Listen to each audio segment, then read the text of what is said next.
Hi everyone, it's Alex from Blackoath. So today I wanted to discuss the upcoming Kickstarter, all the stuff I'm working for Machine Gods, the new Reclaimer edition, which has been rewritten fully for Mörk Borg. And well, first I wanted to discuss the reasons why I'm changing the rule set and moving it to a new one. And it's mostly because despite the game being pretty popular and a lot of people really enjoying it, there was also a number of people that really disliked the existing rules and they had some issues with it. So essentially, I gave up with the game. I decided that even though I really enjoyed the setting, I really enjoyed writing for it.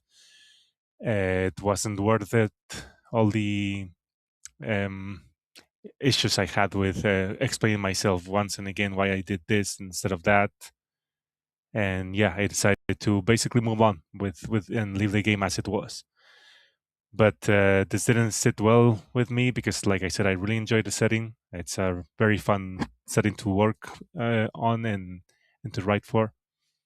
So I started looking around for alternatives, and I decided to that the best option was to just use an existing rule set that everybody's familiar with, not touch it at all. That way, anybody who's familiar with it can just jump into it, and that's what I did. I initially I was thinking to go with the Black Hack because I personally enjoy it and I'm more familiar with it.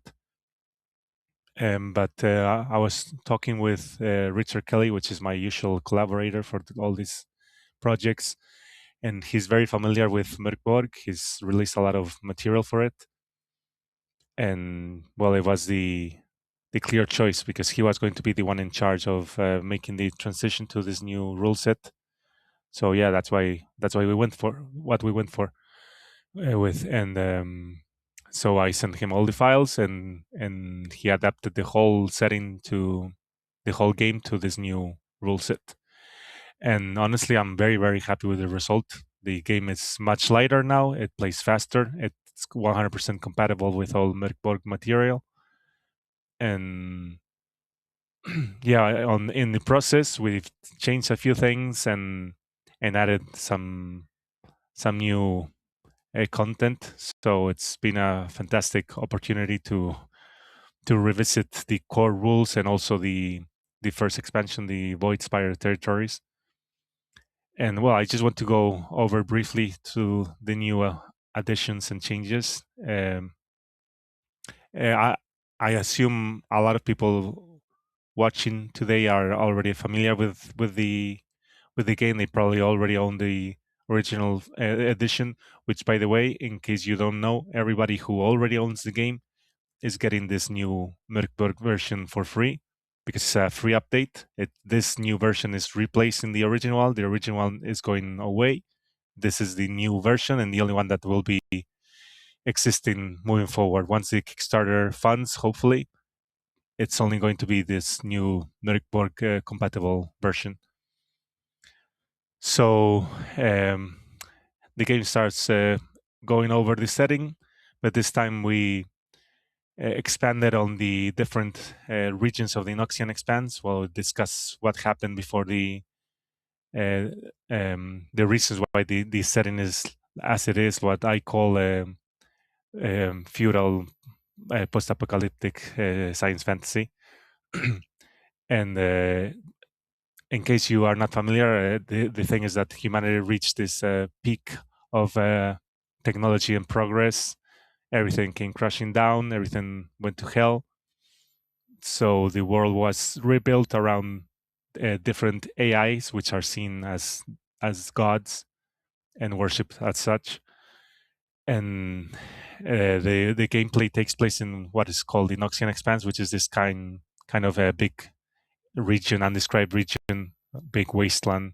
Even though it is not the traditional wasteland, I mean, it's called the wasteland, but you can expect more than just desolation and desert and broken cities. So you have forests, you have mountains, you have lakes. It's a quite varied region. So we've in this new version we added all the little descriptions of the different territories of the Noxian Expanse with a small paragraph describing the different ones: the Array Thicket, the Archive territories, the Chrome Basilica City-State, the Core Dominion, Darkened Realm of Null, Echo Peaks, the Flatlands, the Floating Gardens of Vector, the Glass Kingdom of Lux, the Iron Valley, the Luminous Veil of Eternus, the Maze Cities of Codex, the Memory Spires, the Processional States, the Pulse Wastes, the Shattered Sphere, the Singing Towers of Vox, Storm Cradle, the Voidspire territories, which I guess is familiar to all of you, and the Whispering Depths. So all these, my hope is to release a book for each one of these territories and expand on them. And well, the first one, like I said, the Voidspire territories is already available and is going to be part of the Kickstarter campaign. So moving on, then the book, the core rules move on to the how to play section.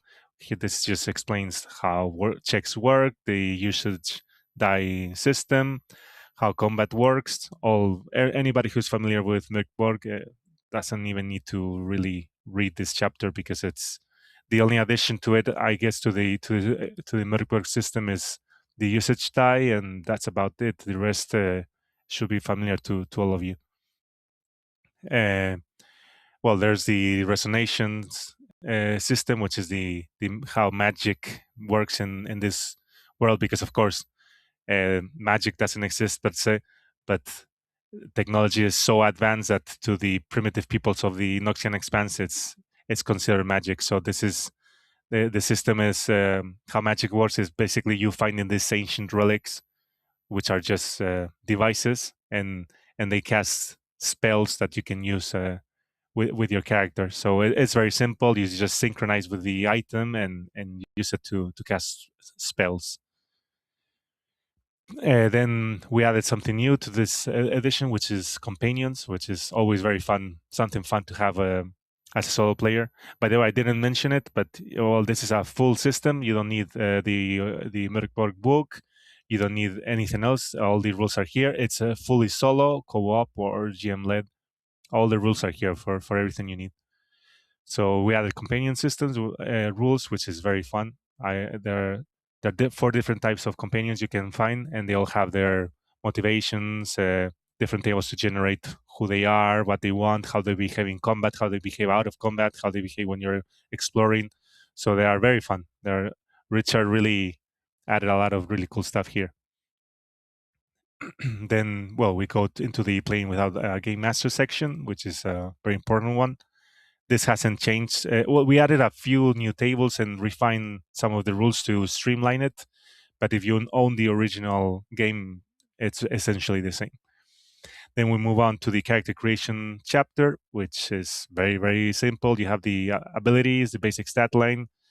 We had character features, which is this will be what distinguishes one character from another. You pick a few different features, and these are all passive and active benefits and skills that can range from being better at magic or orienting yourself, combat. I mean, there's a D66 table for that, so there's quite a lot of stuff. And then we have tables to define your traits and motivation, where you come from, who you are, to generate your name, a little bit of random background stuff if you want it. Of course, all this is always optional. And of course the starting gear. There are different packs of gear that you can choose, so you can pick the game and start playing in 2 minutes. Everything is done very easily, and it's been streamlined to make it very easy to jump into. Then we go into the, what I would say, the core gameplay of the system, which is exploring the Noxian Expanse. We added the era system of Mörk Borg games. So as you play campaigns and different games, the setting will advance in different eras. Things will change. Rules can change. I don't know. There's a lot of very cool and very strange stuff that can happen as your campaign progresses. And there's a lot of them. You randomize it. You're never going to have the same type of campaign. So this is a very fun addition.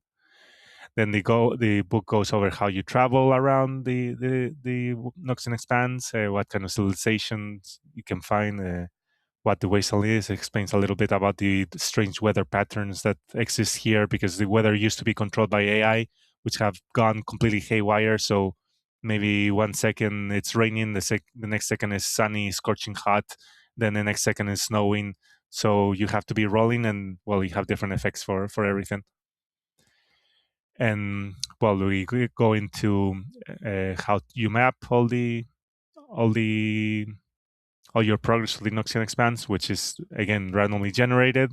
Instead of using hexes, this uses just a square grid, but it's essentially the same. You go into a different square, generate what you find, points of interest, settlements, whatever. You can find ruins. There are ruins for rules for exploring ruins. And the last two chapters are just the gear and spoils chapter, which, as you can imagine, it describes all the gear you can purchase and find, and all the loot, and all the loot tables, all the interesting artifacts, magic items, all this kind of stuff. Services in towns as well, of course. And then the last one, this one has been greatly expanded in the sense that, which is the common threats of the Noxian Expanse. This is the bestiary. The number of creatures hasn't changed from the original version, but what has changed is that each creature now has its own action table, like I generally like to have in my games. It's very useful when you're playing solo to not have to decide what the enemies are doing. So you just roll on their table. They have very simple stat blocks, the action table. So yeah, this section has been expanding quite a lot. Every creature is more detailed. And so yeah, well, then we added some quick reference rules at the back of the book, and the book ended up being quite longer than the original version. I think the original version was around 100 pages. This one is 165. So despite the rules being much, much, much simpler, as any one of you familiar with Mörk Borg can imagine, it's very simple and straightforward. We added so much new content that the book is 60 pages longer. So that's pretty cool. And the second book that is being part of this campaign is the Voidspire Territories. And this is the one that hasn't really changed much. We simply adapted the existing systems and rules to the new version of the game. So it goes through what the Voidspire Territories are, the brief history of the Voidspire Territories, an overview of the political landscape, society, economy, the timeline of the Void. Well, all this is background stuff, so you are familiar with the place. Then you have the place of interest chapter, which describes what the city of Voidspire, all the stuff that can happen there. You have a generator for creating random plots and conspiracies, which is very fun. It gives this background meaning to what's happening. You can tie together a lot of campaign narratives and threads. It's very cool. You have the table for night encounters, and then it goes on to describe the different sections of the city of Voidspire, which is the upper levels where all the nobles live and all that, as you can imagine. The basilica, which is where the religious orders live, and then at the bottom you have the the big market and all the warrens, as it's called, where all the masses live. And below that are the memory crypts and the maintenance tunnels. This is like also kind of dungeon crawling area where you can go and loot all these ancient tombs from the nobility and find weird robotic guardians, and yeah, it's pretty fun to explore. And so what we did is adapt all the different tables, all the different sections that needed to be changed. The creatures have been adapted to the new system, so in that sense, it has been expanded as well.